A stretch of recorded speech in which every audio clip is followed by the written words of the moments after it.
আসসালামু আলাইকুম all, welcome back to Tasmis Mom BD. অনেক দিন পর আপনাদের সাথে একটি বড় ভিডিও শেয়ার করতে যাচ্ছি।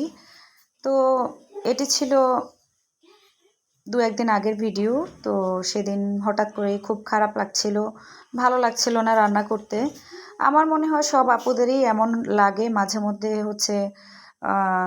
রান্না করতে ইচ্ছে করে না, বা কি রান্না করব ভেবে বের করতেই অনেক সময় চলে যায়। তো সেদিনও আমার কাছে এমনই লাগছিল, কি রান্না করব কি রান্না করব।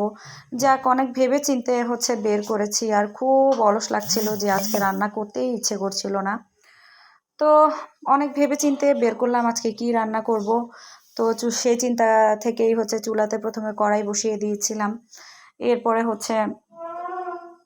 এর মধ্যে পেঁয়াজ দিয়ে দিয়েছি। পেঁয়াজগুলো যখন লাল ভাজি হয়ে গিয়েছিল তখন প্রয়োজনীয় মশলা দিয়ে দিয়েছিলাম।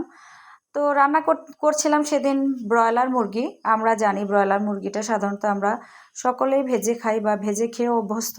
তো সেদিন কেন জানি মনে হচ্ছিল যে আজকে ভেজে খাবো না, আজকে কাঁচা কষা ভুনা করে খাবো। তো যে চিন্তা সেই অনুযায়ী প্ল্যানিং করে মুরগিটাকে ভাজাভাজি ছাড়াই কষানো শুরু করে দিয়েছিলাম।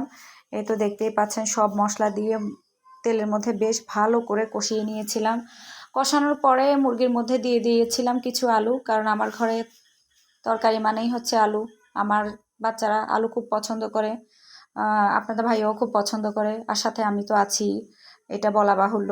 তো এই তো দেখেন, মুরগির সাথে আলু দিয়ে বেশ ভালো করে কষিয়ে নিয়েছি। যেহেতু মুরগিটা ভাজিনি সেহেতু অনেক ভালো করে মুরগিটা কষাতে হয়েছিল।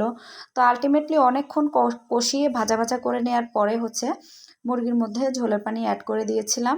তো এই তো দেখতেই পাচ্ছেন, ঝোলের পানি দিয়ে দিয়েছি। তো ঝোলের পানি দেওয়ার পরে মুরগিটা যখন বলক এসেছিল, তো এটাকে বেশ কিছুক্ষণ হওয়ার জন্য সময় দিয়েছিলাম। তো ফাইনালি মাংসটা রান্না করতে পেরেছিলাম। এই তো দেখেন, এটা ফাইনাল লুক। আর টেস্টের কথা কি বলবো, আসলেই অনেক মজা হয়েছিল। তো ভাজা ছাড়া এটা ছিল আমার নতুন অভিজ্ঞতা। আপনারাও যদি কখনো চেষ্টা করেন, এমন করে দেখতে পারেন।